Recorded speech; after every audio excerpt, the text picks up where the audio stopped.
I was still stationed at Fort Campbell, Kentucky, because I was in the paratroopers at that time, and I was just like 3 months from being discharged. I don't know who saw you, because we had a lot of transit, but I had never met Bruce Lee yet, and I never met Joe Louis, so I thought it was interesting. Like one guy was saying, the toughest guy he ever saw, the most impressive guy he ever saw was Bruce Lee. And this guy must have been a Marine in Okinawa, because he was on transit or something. He said, well, the toughest guy I ever saw was a guy named Joe Louis. This is Okinawa. I guess he was stationed in Okinawa. I was in Okinawa, yeah. But I just thought, because I didn't know you and I didn't know Bruce Lee at that time period. He said he had seen Bruce Lee in Okinawa? No, he saw Bruce Lee in Seattle. He's Yeah. not been to Seattle, Washington. Wow. I think Bruce came here in 50, I want to say 58, 59. You know, I've heard a lot of descriptions of Bruce through the years. That's the first, I think, the word tough. Yeah, he's tough. That's interesting. Because he's I've got a never heard temper. that. He has a temper. He has a violent temper. Really? Violent is if you, he didn't like to be touched. He would just go crazy.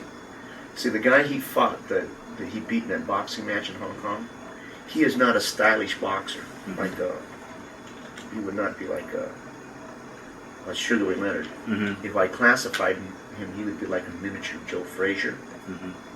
And he would be more like a Roberto Duran, but not the form of Duran. But because he was just kind of a slugger too. Mm-hmm. That's funny because for his size, you would think he'd be a technician. Yeah. But when he really got into it, he was like a Joe Frazier.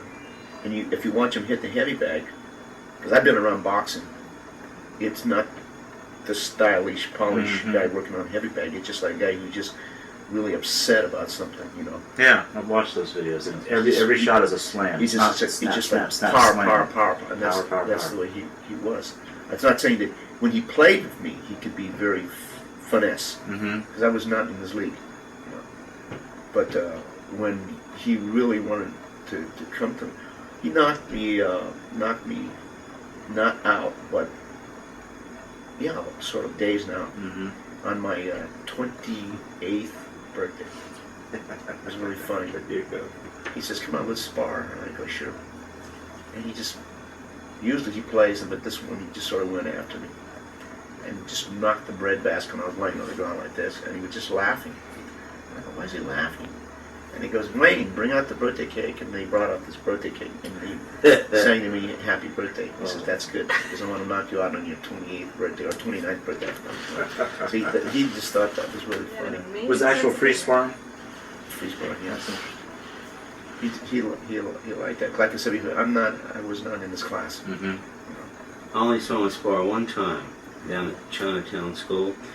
He did Shotokan in street clothes against Herb Jackson. Herb was trying to use Jeet Kune Do. That was funny as hell. I love to have that on tape. Oh, yeah, he liked that. He liked to imitate Shotokan. Yeah. And score with it. Hmm. To show him it was timing, Hmm. not necessarily the structure. Although, like he said, some structures give more conducive for